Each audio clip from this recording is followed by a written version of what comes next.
Hi friends, कसे आहात सर्व? मजेत आहात ना? मजेतच असायला हवं.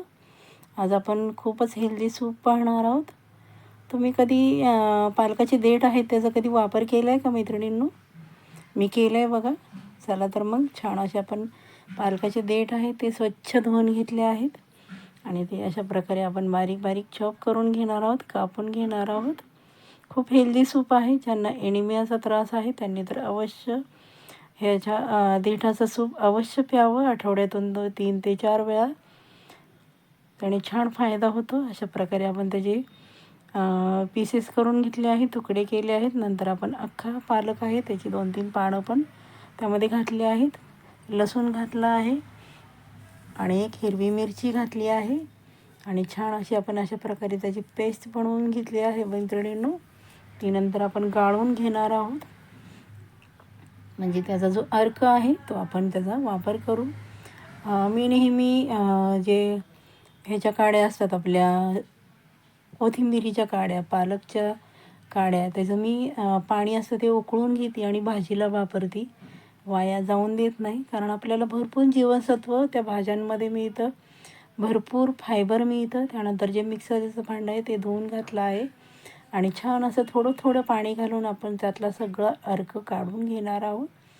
हे बघा, अशा प्रकारे फक्त त्याचा चोथा शिल्लक राहिला आहे. छान असं मी धुवून घेतलं आहे बघा. अशा प्रकारे आपलं छान असं त्याचं आपण पाणी करून घेतलं आहे बघा. नंतर आपण त्याला छान अशी फोडणी देणार आहोत. मी तूप टाकलं आहे 1 चमचा. त्यानंतर आपण जिरे छोटा 1 चमचा टाकला आहे. छान जिरे तडतडून द्यायचे आहेत. त्यानंतर मी लसणाची फोडणी देणार आहे. मी इथे गरम मसाल्याचा अजिबात वापर केला नाही. हे बघा, लसूण आपण बारीक चिरून घेतला आहे. तो छान असा परतून घ्यायचा आहे आणि नंतर हळद टाकली आहे आणि जे आपण काड्यांचं सूप केलं होतं ते बघा, अशा प्रकारे छान अशी फोडणी दिली आहे. किती मस्त फोडणी बसली की नाही. त्यानंतर चवीप्रमाणे मीठ टाकायचे. तुम्हाला हवं असेल तर मी इथे काळं मीठ घातलं तरी चालेल, मिरी पावडर वापरली तरी चालेल, पण मी आपलं साधं बनवलं आहे. आजारी माणसांना तर अवश्य द्यावं. खूप एनर्जिक आहे, हेल्दी आहे. बघू शकता आपण किती छान उकळी आली आहे त्याला आणि खूप सुंदर लागतं. चव तर अप्रतिमच, कारण पालकाचं महत्त्व सर्वांनाच माहीत आहे. मग अशा प्रकारे तुम्ही जरूर, उन्हाळ्यामध्ये जेवण जात नाही, मग अशा प्रकारे आपण सूप बनवून ठेवू शकता. जेव्हा आपल्याला पाणी पिऊन पिऊन पोट भरतं, मग जेव्हा भूक लागेल तेव्हा तुम्ही अशा प्रकारे सूप बनवून ठेवून गरम गरम पिऊ शकता. बघा किती सुंदर झालं आहे आपलं पालकाचं देठाच्या पालकाचं सूप.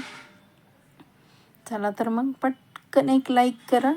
रेसिपी जरा जरी आवडली असेल तर तुमच्या मित्रमैत्रिणींमध्ये शेअर करायला अजिबात विसरायचं नाही. हाईप करायचं आहे, छानशी कमेंट करायची आहे आणि माझा व्हिडिओ आपण कुठून पाहत आहेत ती पण कमेंट करायची आहे, म्हणजे तुमचे आभार मानता येईल. Bye bye.